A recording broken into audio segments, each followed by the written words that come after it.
Hi, I'm Haywood, and in this video, I'm going to provide you with tips related to before the interview, during the interview, and after the interview. And at the end, I'm going to share a strategy that I used that not only did it get me job offers, but in one instance, I was actually offered a managerial position that I did not apply for. So I think if you do this the right way, you can see the same results in your life. So let's get into it.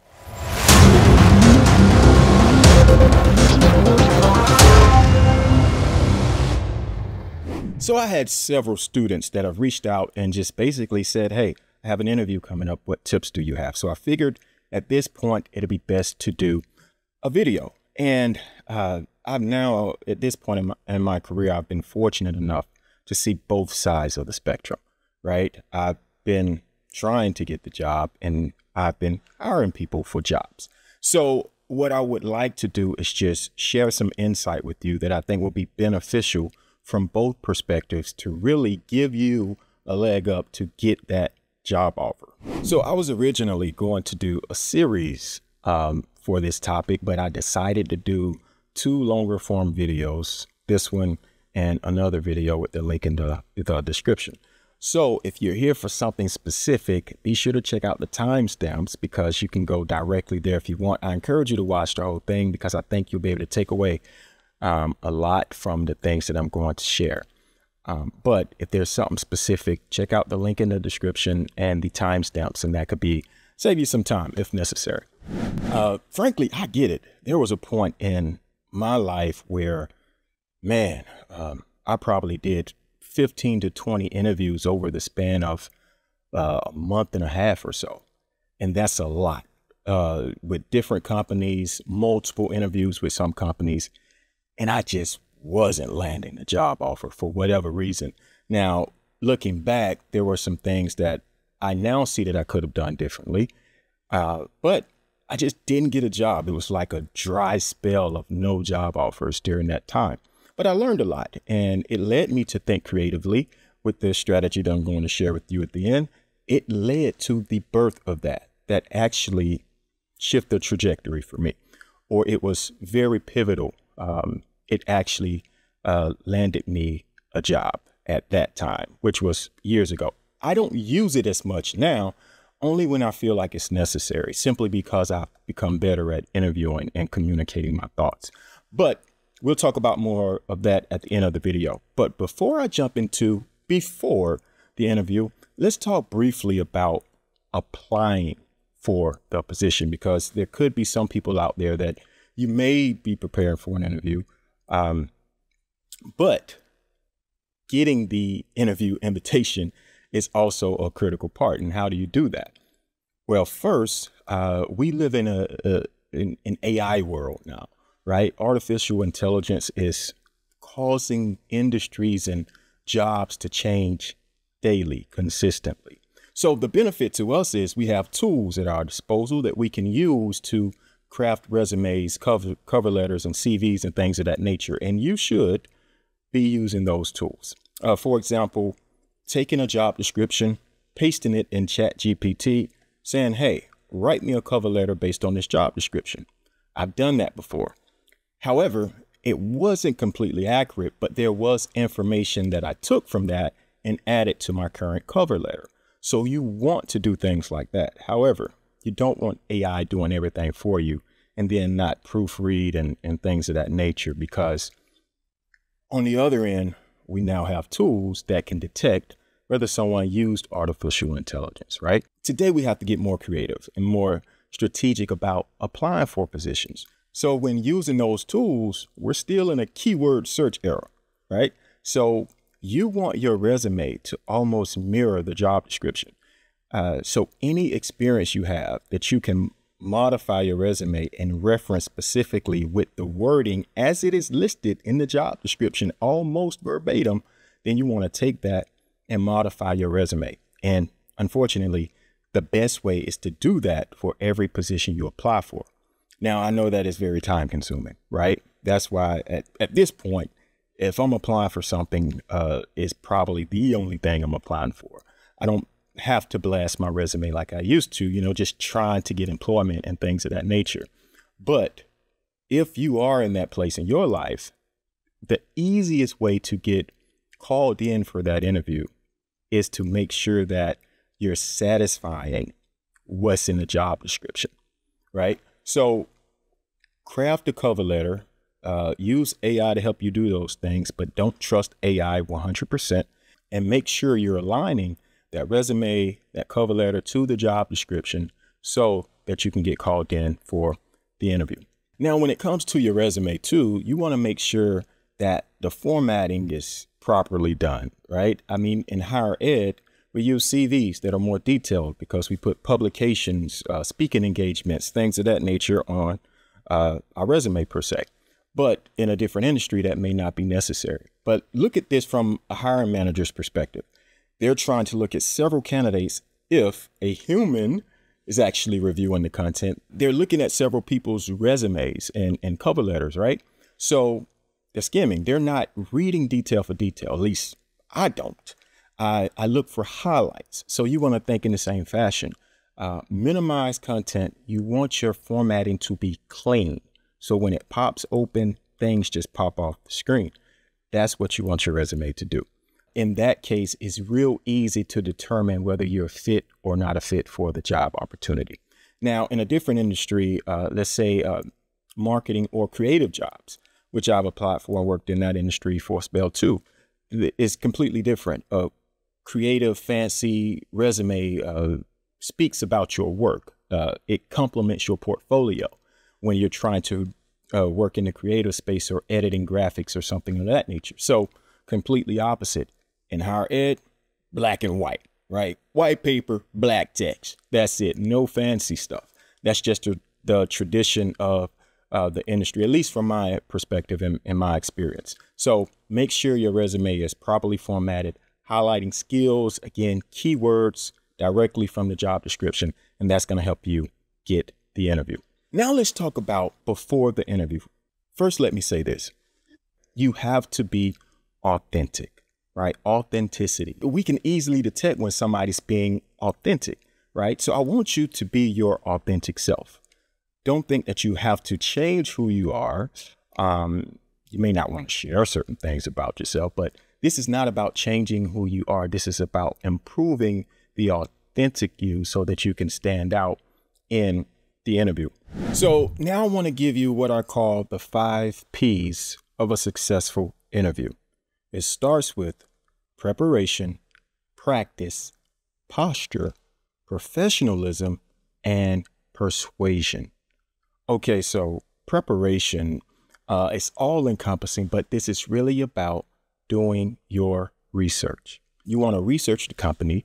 You want to look at their mission statement, their culture. What are they saying? What is their mission? What is this company actually about? The reason that's important is because 1, you may or may not be asked questions about it, but 2, you can address those things in the interview to let them know that you've done your research. That's an important piece. I was really amazed at the number of people that I interviewed that did not do any research on the organization that I was working for at the time. They didn't, I'm not even sure if they went to the website. That for me says a lot about their preparation and their character. I didn't strictly not hire a person because of it, but it gave me additional insight about the person. So make sure that you're researching the company. Any name that comes across in the interview invitation, research that person, LinkedIn profile, social media, see what that person is about. Next, you want to make sure you read all the details in the invitation. Sometimes this is cut and dry. Here's the Zoom link. This is the time that we're meeting, right? Other times there's a lot of detail as far as how the interview process is going to go. Today, we usually start out in this format. Since 2020 and COVID, we have a Zoom interview first. This format is consistent if you're working remote, but if you're actually going into an office, you start with this, right? So this needs to be right. And it's the little things that can help you stand out when you're talking about this format. For instance, this microphone. I'm amazed at how many people compliment this microphone in interviews, live events, this microphone just stands out for some reason, simply because of the color. And that is a microphone. People compliment it all the time, but it helps me to stand out. Even if you don't remember my name, you say, you know, the guy that had the cool microphone, that helps me to stand out. Not saying that you have to go and buy a microphone, but I'm just giving you insight to how we on the other side could perceive certain things, especially when it comes to your space. Now, on the back side, that can work against you, right? If you have a distracting background or things in focus in the background that could give insight to your character or things like that, or it could be a turnoff to someone. So you want to keep everything clean so they can only focus on you and the answers that you provide. So make sure you read all of the details so that you can properly prepare. Because what I found is there were instances where in hiring instructors, there was a teaching demonstration that was part of the invitation, and some people didn't prepare a teaching demonstration, 5-minute teaching demonstration, but you didn't prepare because you didn't read the invite. So that tells me a lot about that person's character as well. So make sure you read all of the details. And if you have any questions, to get those answered beforehand, just to make sure you get the clarity that you need. Next, you want to make sure you study the job description. Not just, we talked about formatting your resume, but now you want to look at it from the perspective of what story does it not tell? What's there, but what's not there, right? As a salesperson, for example, it may say the ability to work collaboratively, right, with a team. But it doesn't say anything about communication. If you have to work with a team, you got to know how to communicate, right? You got to know how to manage conflict. That may not be in the job description, managing conflict, but you can speak to that because you know if you're working with people, you know how people can get. If you're working with people, there's going to be conflict and disagreements at times. How do you handle those types of situations? So make sure that you read the job description to determine what's not there, but it's actually there. And also, briefly, when you're talking about interviewing in this format, make sure you do your proper troubleshooting beforehand, your audio and video technical issues, because again, this is probably going to be the first step. Test these things out. Make sure your lighting is right, your microphone is working, your speakers are working, right? And I wish I could say it's never happened to me before, but there have been times I've tested everything out, and as soon as I jump on the call, my computer just does something weird, right? I can't hear them for whatever reason. Sometimes it's on their end, sometimes it's on mine, but don't let that kind of throw you off, right? My apologies. I literally just tested this. It was working. Then it wasn't. Now it is. Let's get on with it. So make sure everything is working properly. So practice, right? Anytime you get an interview or you have to meet with someone when there's something you want from them, you're going to have a little bit of nerves, right? That's just human nature. I mean, even today, if I have to interview with someone, I'm going to be a little bit nervous, not as the interviewer, but if I'm being interviewed, then yes, I'm going to have a bit of nerves. So that's natural. What we want to do is minimize that anxiety as much as we possibly can. And a way to do that is to practice. That's where that other video comes into play, the top 25 questions and answers, because the reason we have that anxiety is because of the unknown. We don't know what we're going to be asked in the interview. We don't know what the questions are. We don't know who the person is or how the interview is going to go. And that makes us feel a little bit anxious. So make sure that you're practicing, because if you practice and you feel prepared, that will help to minimize the anxiety. So work on your questions and answers. I'll talk more about that during the interview part of this video. But make sure you practice. Next is posture, right? Right now, I'm trying to stay sitting straight forward up on this stool. I want to slouch, right? But speaking in this fashion gives off a different body language. Speaking like this says something completely different. What I do in these videos, my video interviews, I always stand up. That's another way I stand out. I've only had one candidate that I interviewed that actually stood up during the interview. Everyone else sit down in a corner in their room using their laptop webcam. Completely fine. However, I would stand up. I would make sure I have nice lighting, this microphone, because one, I want to be taken seriously as a professional. But the body language says a lot. The reason I stand, honestly, it's easier for me to communicate my thoughts when I'm standing, because when I'm standing, that puts me in teacher mode. So my brain says he's in teacher mode. Let's fire off this information. When I'm sitting down, it just doesn't come to me as easily. Don't know why, but it's for my benefit. No one said you had to sit down during an interview. So if that makes you feel more comfortable, feel free to go that route. But again, that's another way I stand out. You know, the guy that was standing? Me. So consider those things as far as your posture, right? And if you're sitting down, make sure you're sitting up straight and not slouched over. All of this affects your voice, your tone, your diction. It impacts how your words come across, your confidence, your self-assurance, things like that. You want to speak with confidence when it comes to your interview, and you want to come off as if you know what you're talking about, right? And a huge part of that is confidence, self-confident in who you are and your ability. And if you do that the right way, regardless of what you're saying, people are going to be more inclined to believe you. But if you look as if you don't really know and you're unsure, it's going to come off that way, and that works against you. So make sure your right posture, body language. We get more from body language, research says, than we do from the actual words that we speak. So consider your body language, even in a video format, especially in person interviews. Consider your body language. It's very important because we're saying more than we know with the things that we're doing opposed to the words that we're saying.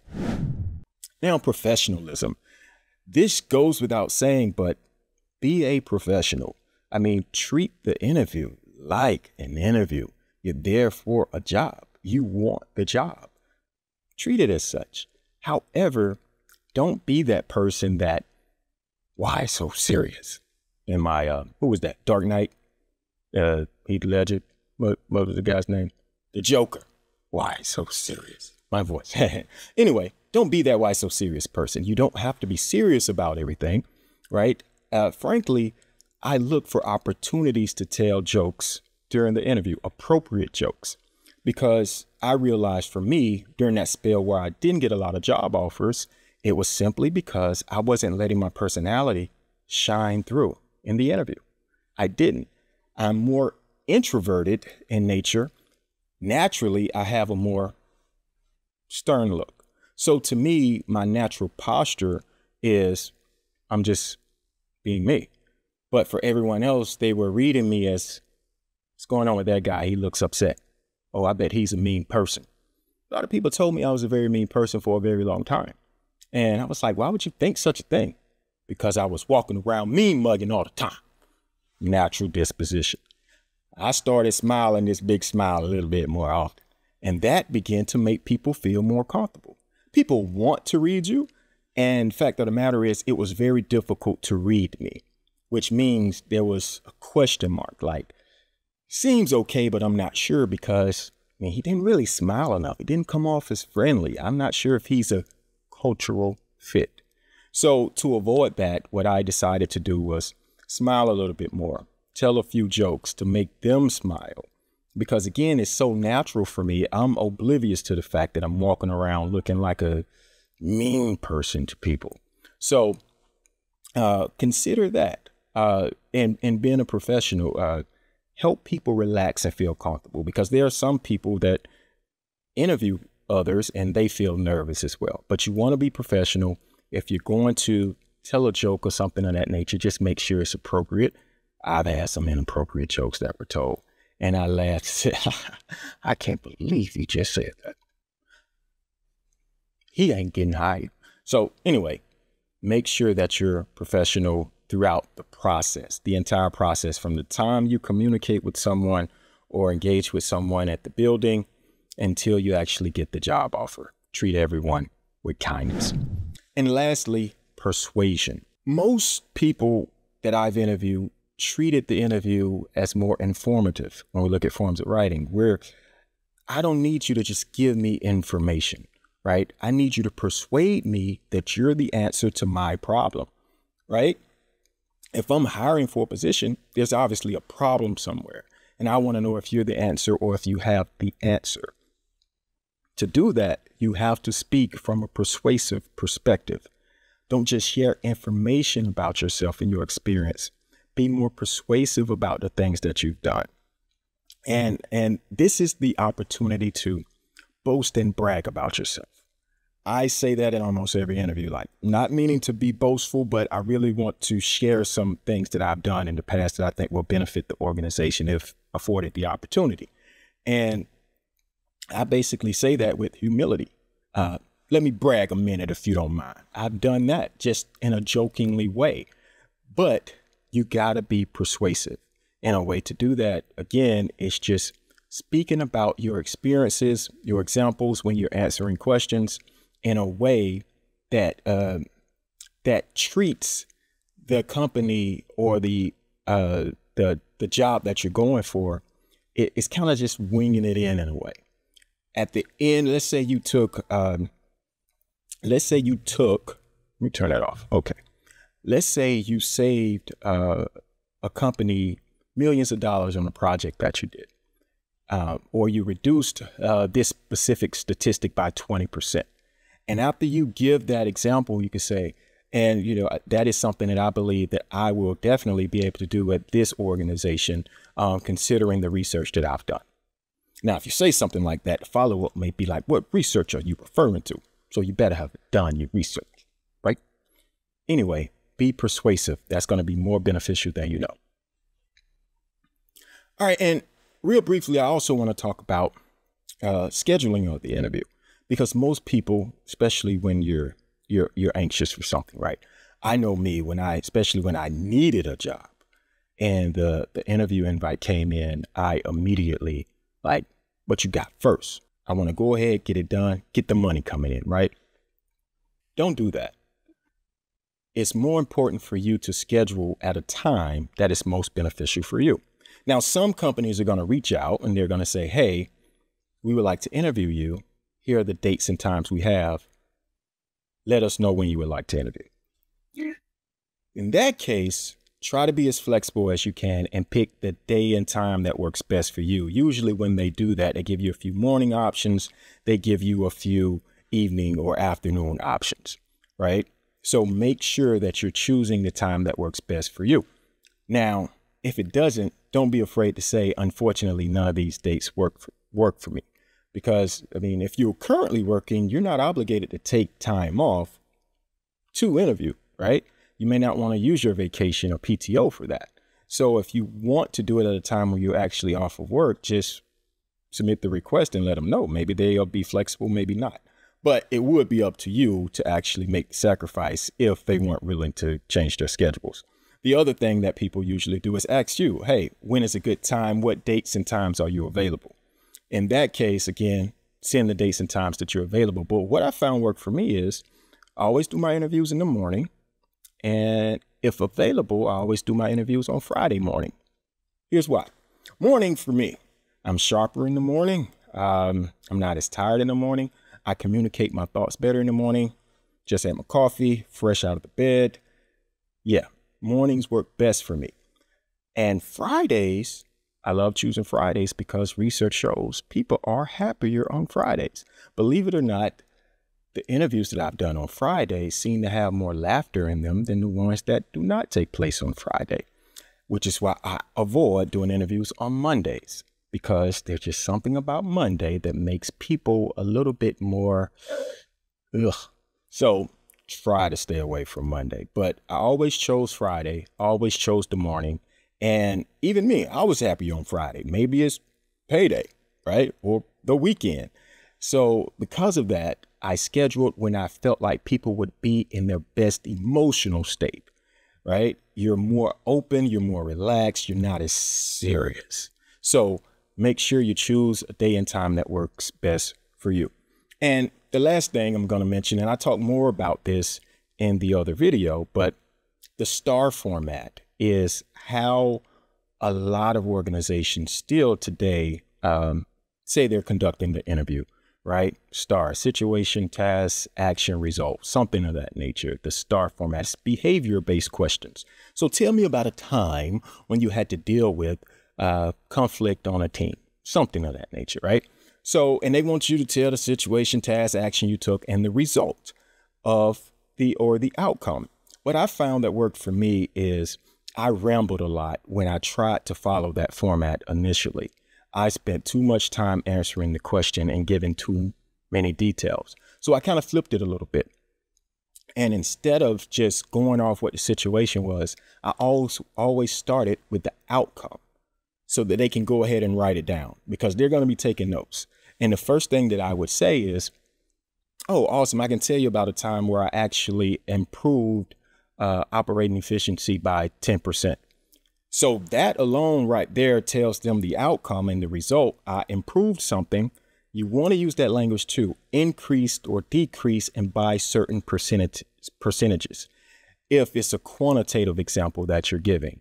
If it's not, and it's more qualitative, it'll be good to speak to some type of result if you can quantify it. You know, employee morale improved. You can't always say that. You may not always have data to reflect, you know, improvement of employee morale unless you work in HR, but you can kind of feel it, right? Team dynamics and things of that nature, if there was something that you did. So make sure that you're using increased, decreased language in your answers. And when it comes to the behavior-based questions, try to give that result first, because if you give that result and that outcome, they'll go ahead and write it down, and then you can then move into the situation. Again, I improved employee morale by 10%, and situation was blah, blah, blah, blah, blah. That's the other thing. You want to use that language too to make it easier for them. In this particular situation, I had the task of ABC, XYZ, and the first action I took was to meet with the team to do ABC, XYZ, and the result of that was ABC, XYZ, right? But you want to be cut and dry, cut and dry. You shouldn't speak any longer than 30 seconds to a minute, just based on the example that you give it. Keep it short and sweet. They're not looking for you to write a dissertation. Okay, so now let's talk about during the interview. During the interview, you're going to be asked a series of questions. We do know that. That's where that other video comes into play. So be sure to watch that so that you can prepare from that perspective. However, I do want you to shift your mindset a little bit. So you're already selected practically, right? They called you in. So one or two things. One, they want you to confirm their yes, or two, they want you to give them a reason to say no. And you're there just to confirm their yes.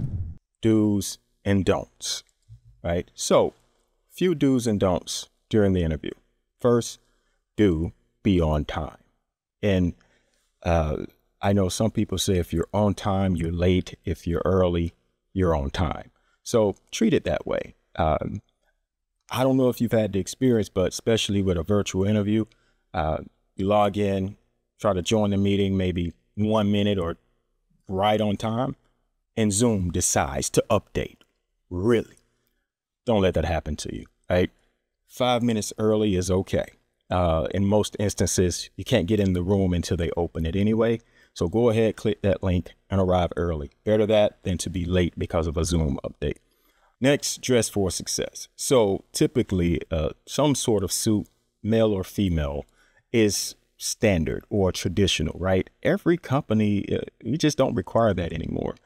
Some companies tell you to dress how you want to dress, wear what's important to work. I remember hearing that in the workplace. However, you do want to represent what you stand for well. I mean, I didn't really consider a dress code when interviewing people, but there were some people that just showed up in a t-shirt, very similar to what I have on under this blazer, but just a t-shirt, wrinkled. didn't comb your hair. I mean, come on. Represent yourself well. Dress to impress. That doesn't necessarily mean a tie and a three-piece suit, but make sure you look good. Next is be kind to everyone. I can't tell you how far that goes. Everyone that I come into contact with, I treat with the same level of respect. I don't treat someone differently because they're the janitor in the building or the person at the front desk. Those are the people that get you over the top sometimes, just being kind to those people. I remember one person that worked at the front desk. I simply had small talk with her until I was called back to interview. Made her laugh a few times, just having random conversation. And before I left, she was like, I hope you get the job. I was like, great, I hope so too. And I get the job, and she was very excited that I got it. But she told me that the hiring manager came to the desk and asked her about, the people she interacted with who stood out in some way. And she said my name. Only because I decided to small talk. And I'm not really a small talk person, but I knew I was there on a mission. So consider that everyone you come into contact with is part of your interview. That's in the virtual space and in person. Next, take your time and pace yourself. It's okay to think. The problem with thinking during an interview is that awkward silence or pause. I'm to the point now to where I'm confident enough to say, let me think about that for a second.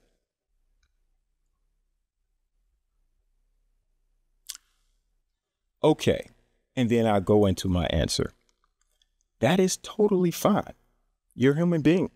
We know that. They know that. So take your time. Don't feel like you have to rush through your answers and things like that. Take your time so that you can communicate your thoughts well. And lastly, do follow up. You just want to make sure you stay on top of it. In most cases, they're going to tell you what the timeline is and things of that nature.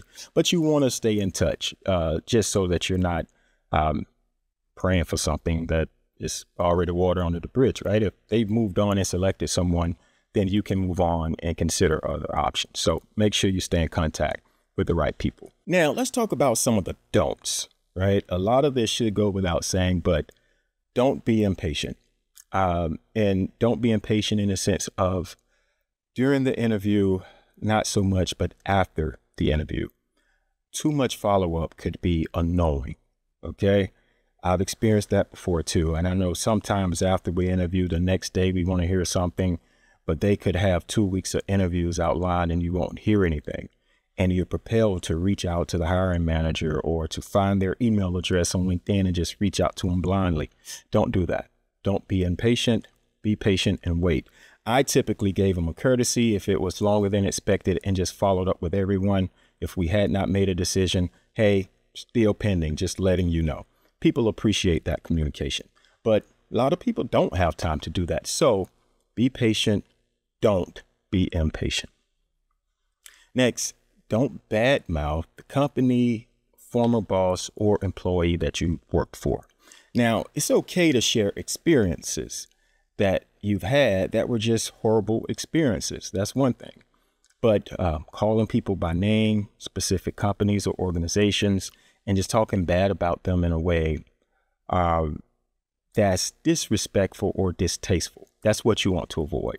Because in some instances, I mean, it's simply true. You worked for a company and the culture was bad. You can share that information, but being specific and things like that, you want to refrain from really anything negative throughout the interview. So consider what you're saying about others as you engage with the people you're interviewing with. Next, don't wing it. Okay. I was a big winger. Right? Sometimes you just got to wing it. I used to wing it. And here's what I'm really getting at when I say wing it. There was a point in time I was asked a question in an interview and I didn't know the answer. And I decided to wing it based on what I think they were saying. Areas where I didn't have experience, try to wing it and say I did have experience or make it relevant to my experience. like I said, the last few interviews that I've done, two of them I was asked questions that I did not know the answer to or did not have the experience. And here's what I said. I said, you know what, that's a good question, but unfortunately, that is not the experience that I have. However, if still considered for the role and it's that important, I'm definitely a fast learner and will gladly learn what I need to learn so that I can be successful in the role. But unfortunately, I don't have that experience. And I can't tell you how appreciated that was, because both of the people that I spoke with after getting the job mentioned how so many people tried to wing it. So again, this goes back to being authentic, being yourself. You don't have to be perfect. You don't even have to check all the boxes. That says a lot about your character, that you're not afraid to be vulnerable and admit that you don't know something, and that you're honest, and that you're not there to just say what you need to say or what you think they need to hear to get the job, but you're an honest person that's going to be truthful about your experience. So don't wing it. Try not to wing it. Next, don't refer to areas where you lack experience, right? So if they had not asked that question, then I wouldn't have never brought it up that I didn't know this, right? Or didn't have that software experience. I would have never said anything. So even if it's a job requirement, you shouldn't ask the question, am I going to have to be an expert in Microsoft Excel to do well in this role? Figure that out after you get the job offer. At least that's my take. So don't try to paint yourself in a negative way, referencing your experience. Try to avoid it at all costs if you can. Remember, you're persuading based on the great things that you've done, not so much the mistakes that you've made. Again, none of us are perfect, but you want to focus on your highlights and the things that led to the successes that you've already achieved. And then lastly is don't ramble. I was a big rambler. Even in this video, I feel like I'm talking a little too much, and I might be. Anyway, don't do that in an interview. You want to get straight and cut to the point. Rambling, we do that because we're giving ourselves time to think, right? So we just say things so that we can think of what the right answer may be. So in doing that, again, if it takes taking time to pause, say what you need to say, move on. You don't have to ramble while you're gathering your thoughts. You can actually take time, gather your thoughts, and then communicate your thoughts. So every question, well, not every question, the majority of the questions that you will be asked will fall into roughly 5 types of questions, 5 categories. Here they are. Who are you at your core? And they're basically asking if you are a cultural fit. This is where the tell me about yourself type of questions come into play.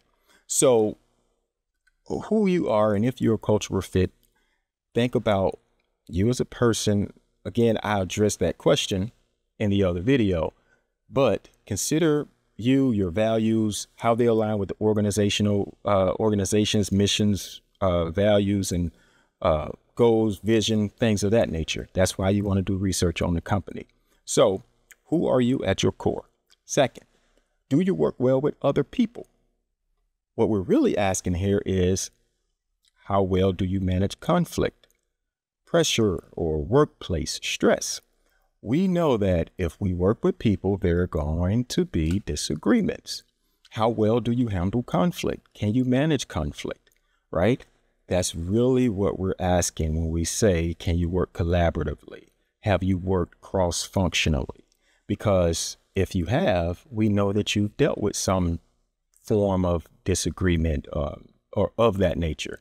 So that's another one. A lot of questions are going to be around team dynamics. Next, how well do you communicate? Are you timely? Does it take a long time to respond? Are you very prompt? As soon as you get the email, you reply? How well you communicate verbally and work well with other people. All of that. Can you communicate your thoughts well? Right? So when it comes to communication, it's a huge piece. And that's why part of the interview process, everything you're doing, from your body language to your tone, diction, your voice, everything, how you look, how often you smile, all of that takes part of the interview process. So, and you have to be cognizant about, again, what you look like. I was stern, game face. Nobody wanted to work with me. Nice guy. Nobody wanted to work with me. And then I started showing these pearly whites a little bit more and started getting better results. So be sure that you communicate your thoughts well. And that goes back to practicing. Next is your leadership potential. Where do you see yourself 5 years from now? That's kind of, do you see yourself with the company still? Or are you just here for 1-2 years? What are your career goals? Right? So they're really trying to determine, are you trying to move up in the company? If offered this position, will you move forward in the company? Are you looking for something within this organization? Or you plan to be here for a while? Or are you planning to start your own business and this is just kind of a bridge? So, but they really want to know your leadership potential because at the end of the day, companies really rise or fall because of great leadership or the lack thereof. So great leadership skills in any capacity, any job, any place are going to be beneficial to you. So speaking from that perspective will prove beneficial. And then lastly, your ability to problem solve and adapt to change. We know that we live in a rapid changing world, right? The pace of things, technology, things of that nature, softwares. How well do you handle changes? Because things are going to go awry. It happens. Can you deal with the workplace pressure, or do you fold under pressure? Are you that person that always bringing problems and never solutions? Are you solution oriented? Are you a problem solver? Are you a critical thinker? Are you innovative in your thought? This is what a lot of organizations are getting at when they ask certain questions related to your ability to problem solve and to adapt to change. Change management is going to be crucial, right? We got to be agile in how we do things. We got to be flexible, because if we don't and become stagnant in committing to this over here when the world is changing, don't do that to yourself. You can't commit to a burning platform when you just can't do it, right? Or you shouldn't do it. So during the interview, things are going to fall under those different umbrellas. And next, what I want you to do is watch that second video after this one of the Q&A, where I go through the questions and the answers of the top 25 questions that people are typically asked in interviews. Now let's talk about how to close out the interview the proper way. So typically you're asked the question if you have any questions. First, you should always have questions. However, if those questions happen to be answered during the interview, it is definitely okay to say that. It's very important to ask the right questions, because asking the right questions really gives them insight to how you think. Right? So you always want to have a question or two or more if necessary, but ask creative questions about the position. One of the questions I typically ask is for everyone I'm interviewing with to describe the company culture in one word. That's it, just one word. How would you describe the company culture? And I do that frankly, to try to get a sense of what it's really like to work there. And believe it or not, a lot of people have a hard time using one word, but I asked for one word. Anyway, I asked that question because, I'm interested in the answer, because those words that I gather from those individuals can really tell me a lot about the culture. And then two, the reflection of my interest in the culture is what the selling point is. To them, it says he's interested in how our culture works here. So that's something that I typically ask in an interview. Another question that I would ask is, what is the most difficult or challenging thing that the department or team is currently dealing with? Right. And when I get that answer, I take that and then I address those issues based on my experience. So right now, if I was interviewing and asked that question and I was told that our team is really not cohesive, we have a hard time working together as a team, I would talk about my past experience in leading teams and how, if offered a position, I could be a benefit to the team immediately. Gives you an opportunity to sell yourself from a certain perspective. You can solve the biggest problem that they have. That is the benefit. So when you ask that question, you're getting that information so that you can address their problem right after that. And then what I typically ask when I'm interviewing with the hiring manager is, what is your leadership style? I want to know their leadership style because I simply want to know the type of person that I'm reporting to.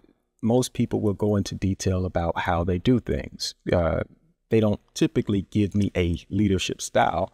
I have a few that have done that, but I ask what the leadership style. What I'm really looking for is servant leadership. I mean, there are others out there that are also great leadership styles, but ideally, if you're working for a servant leader, and a true servant leader, not someone that just says it, if you're working for that type of person, then you know that person there is there to serve your interest and to move you forward. It's not so much about the company, again, not negating the company, but it's about the people. The servant leader is about serving the people that report to them. And if you can do that, then you're okay with me. One thing I typically do when it comes to whether I'm interviewing to hire someone or being interviewed is I ask this one question that was asked of me that I thought was very creative, and I decided to use it. Yeah, I was asked this years ago, but the question is, if you were a salad dressing, what type of salad dressing would you be and why? Another way to ask it is, if you had to choose a salad dressing to describe you as a person, which salad dressing would you choose and why? I thought it was an interesting question the first time I heard it. And I took a moment and I just thought to myself, good question, how would I describe myself? So what I said to the person was that I didn't know the name of it, but it's Italian. But when I described it, I said, I don't use it often, but it's the dressing that kind of separates itself and has to be shaken up every time you use it because of the separation. And she told me it was an Italian dressing. And I said that because I said sometimes I get comfortable and I realize that I'm too comfortable and I need to shake some things up every so often to keep me sharp. So I'm consistently learning, and yeah, that's how I described myself. And she told me that was probably the best answer she ever heard to the question. I said, oh, wow, really? So I decided to ask people that, and I see why she said that. Not being boastful or anything, but most people that I asked that question really chose their favorite salad dressing. It was ranch because I love ranch, maybe. Someone else, there was one person that gave a really good answer. I forgot what dressing she chose, but it was a sweet kind. And she told me about it and said, because she's a sweet, kind person to everyone. And I thought that was a clever way to put it. But I asked that question to see how the person thinks, to see how creative they would get on the spot. And I've had some people say that they're going to use it, which is totally fine. I got it from somewhere else. A lot of what I'm sharing I got from other people. But ask that question and just see whether you're interviewing or not. I do that because, one, I just like to see what creative answers they come up with, but also to close out the interview on a positive note, to have some laughter separating from that person. And that's just to make them more relaxed and comfortable about the experience, and same for me. So when I ask that question, especially when there's a panel, there's always some laughter because someone is going to give some weird answer, right? Another question I like to ask as well is, how are you using AI to move the company forward? That's an important question now because every company should be using AI in some fashion. If they're saying they're not, now that's an opportunity for you to say, maybe we can adopt some tools to see how we can use AI, because every company should be using AI in some form. But also that gives you insight to what softwares or AI tools you need to become familiar with, or maybe already familiar with. And you could mention that, oh, I'm familiar with those tools. So in that case, I could contribute immediately. But that is a good question that you can also ask. And the last question you should always ask, if not given the information, is just the timeline. How long is it going to take? Should I follow up with you? You follow up with me, whatever the case is. But you do want a timeline so that, again, you're not spinning your wheels. If they got 3 weeks of interviews left, you need to know that so that you don't expect to hear back from them by Friday. Or not just a timeline, but the next steps as well. And briefly, there are some questions you want to avoid, right? You don't want to ask any questions about salary, how much you're going to make and things like that. Those are usually HR questions or usually discussed at the offer.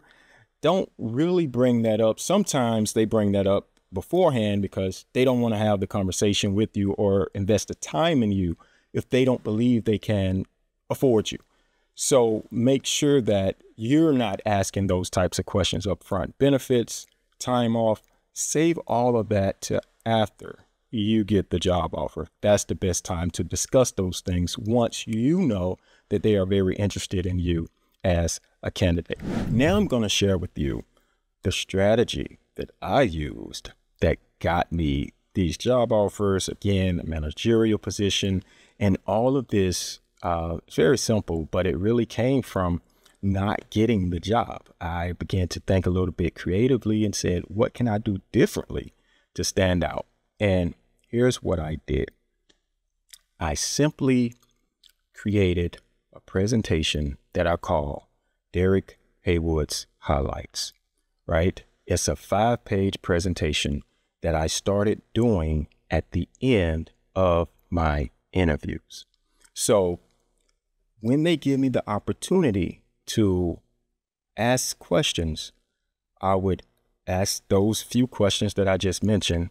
And if those questions were answered at some point, I would simply say, I don't have any questions. However, I created a short presentation, about 5 slides of some information that I would love to share with you. And I do that, and I've never been told no in that case. Actually, most hiring managers have been excited. Oh, something different. Okay, what is this guy about to do? That is usually the response, or at least the vibe that I get. Initially, I was printing these things out, but that ink is expensive. So I started taking my laptop in person. Again, this was years ago. I was taking my laptop in, and I would just plug in and put it on the monitors if they would let me. If not, I would just turn my laptop to them, had my clicker, and bam, I did the presentation. So again, that alone, not only did I start getting job offers, I got that managerial position, right? The benefit of it too is it gives you an opportunity to address certain issues that the organization have with what you present in the presentation. So that's another way to redeem yourself. If you, let's say, screwed up something earlier in the interview, when you do your presentation, you can kind of address that issue if it's somewhere in your presentation, which it should be. Again, this is all structured around those buckets I was talking about when I said most questions are going to fall in these 5 different buckets. The presentation is crafted as such. So, and another thing too is I've gotten contact information directly from hiring managers because of it. They want the presentation. Some of these execs that I interviewed with, they wanted it so they can use it. They don't think I know, but I know they wanted to use it. That's how hot it is. I bet you like, man, show us the presentation. I got you. So basically, here it is. Let me show it to you. So this presentation can be very beneficial, and I'll add some detailed notes to each of the slides, and just to make sure you have everything you need as I describe it in the video. And again, this is something that is definitely going to help you stand out, right? So my first slide is just an awards slide. And I talk about places that I've worked where I received some type of recognition. That can be as Employee of the Month, anything, not just in the workplace though. Working in school, when I was awarded an invitation to the World Business Forum, where I actually learned some stuff I put in this presentation. I highlight that. I simply put my name, candidate for this and that job title. Then I have bullet points of all of the awards I received, and I highlight certain words that I think is going to help stand out or help me to stand out. Again, based on that job description. Yeah, so again, it's coming back full circle. And then next, I use something from their website, either their mission, their culture, their beliefs, their values. I find something specific on their website and I talk about how it aligns with my life's mission or my life's values. In higher ed, the mission is to serve students or to serve people, to give people better lives. That's essentially it for most universities. That resonates with me. So I go to their website and talk about how their mission aligns with my life's mission. That lets them know that I've done my research on the company and that there's more than just a paycheck.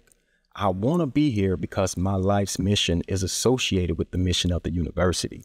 So that basically says, if offered the position, I'm actually here for, I guess, for the long haul, something to that degree.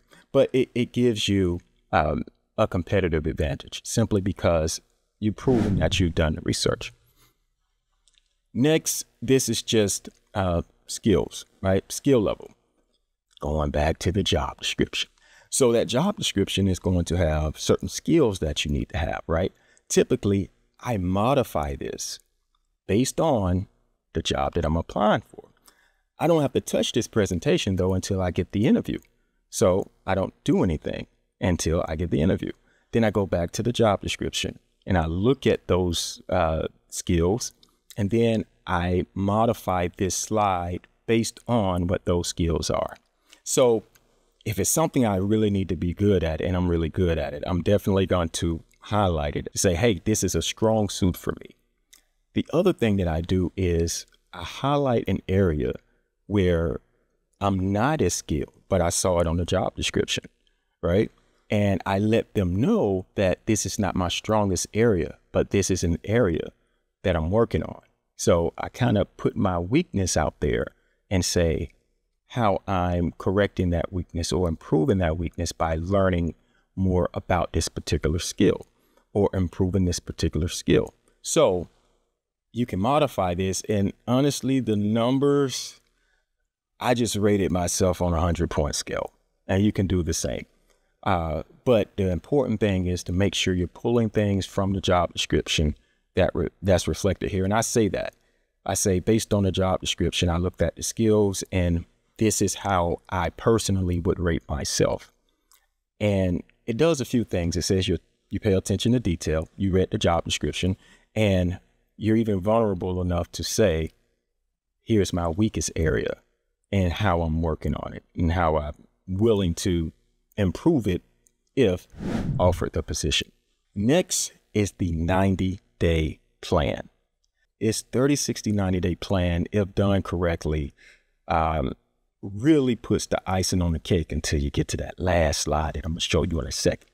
But this basically says you're organized, you're thinking about what the future looks like, you're at least 3 months out already, you haven't even been offered the job, you have identified things that you're going to do based on what you saw in the job description.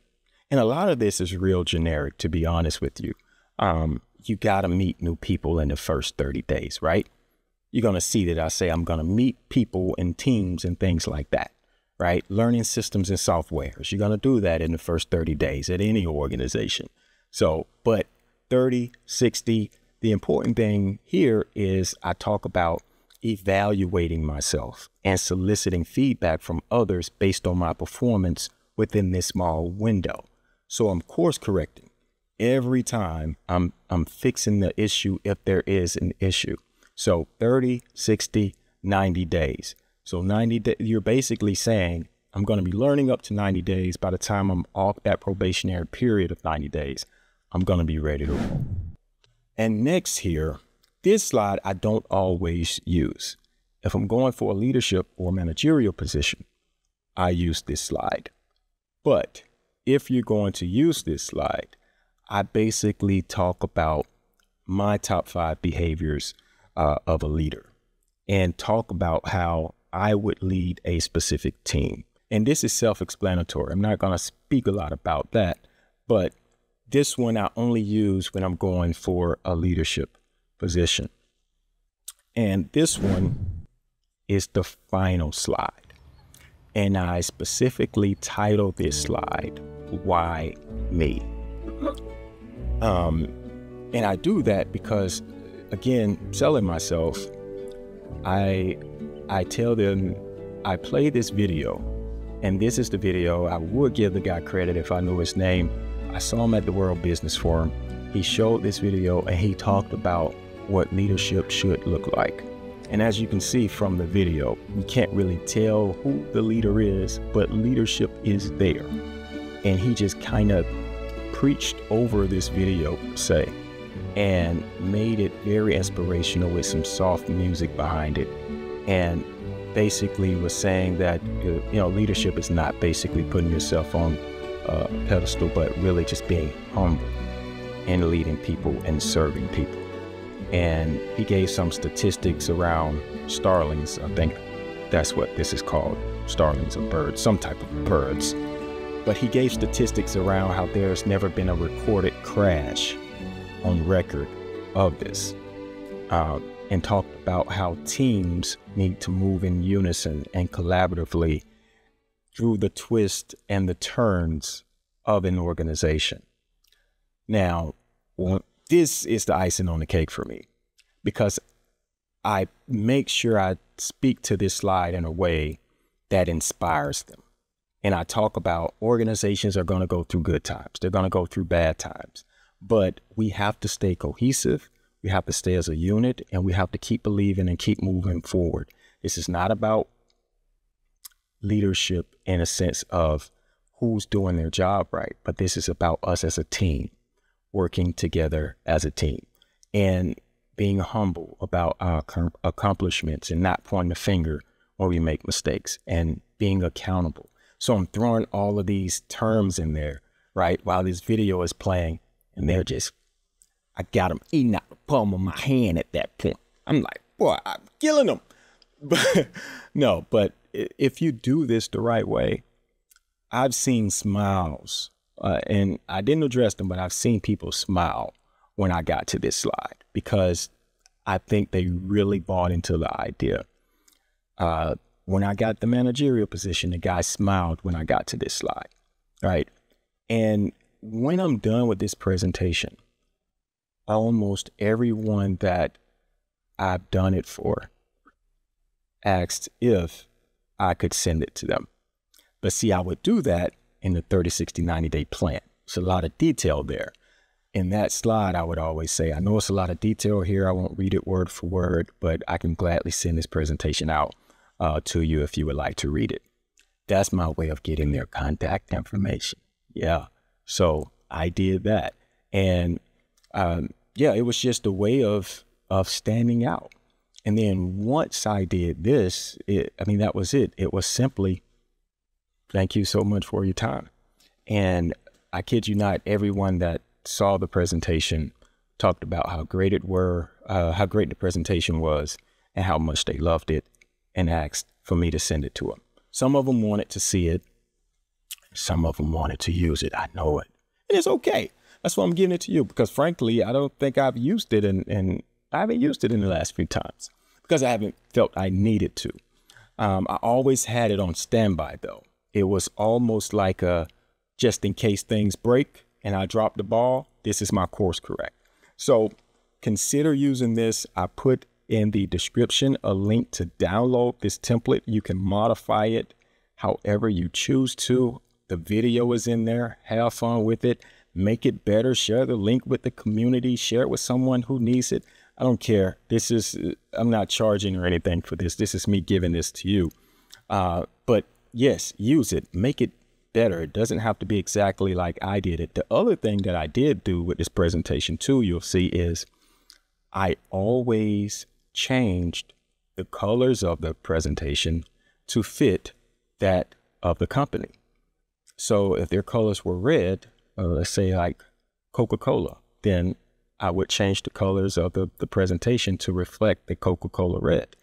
And then I would put their logo there across the video where their starlings are. And that would just let them know that, hey, I want to be a part of this family. And I think that little bit of extra effort, even if you doubted me, you may have said, you know what, I'm going to give this guy another chance. It may move me to the next step for someone else to make some type of opinion of me. And with this particular slide, I will provide a written script that you can either learn verbatim or you can modify however you see fit. So if you do this one slide right, it really gets you there. So I'll provide a script that you can use for that. If you don't want to use it, you don't have to. So that is the one thing that I did that's helped me to stand out, and I hope it'll help you stand out too. Okay, so key takeaways. First, be authentically you. There's no need to lie and be dishonest about anything. If you don't know something, just say you don't know it and be comfortable with that. So remember to be yourself. Next, don't forget the 5 P's: preparation, practice, posture, professionalism, and persuasion. Remember, preparation, you got to do your research, okay? Practice, practice, practice. You minimize your nervous system, or you minimize your anxiety if you practice, because you feel more comfortable with the interview. Remember posture, all right? Got it? Body language says a lot. Make sure that your body language complements you and not work against you. Then be professional. Be a professional, but don't be too serious, all right? Don't be too serious to where you're not smiling. Have fun. Be a person, but be a professional person. And then lastly, remember, persuasion. This is not an informative session. They know a lot about you already from your resume and maybe their research. You're trying to persuade them that you're the right person. So don't forget to be persuasive and brag on yourself a little bit. Next, remember to ask the right questions, all right? That says a lot about you, and avoid asking the wrong questions, because that says a lot about you as well. And to watch the other video or the Q&A where you can get some more practice related to the types of questions that you will be asked in an interview. Next, use the template in the description and practice your presentation. Create your presentation. Remember to modify that presentation every time. Change the colors, the company logo, whatever you can do to help yourself to stand out. And lastly, remember to just be kind to everyone and say thank you. Express your gratitude when you close out the interview.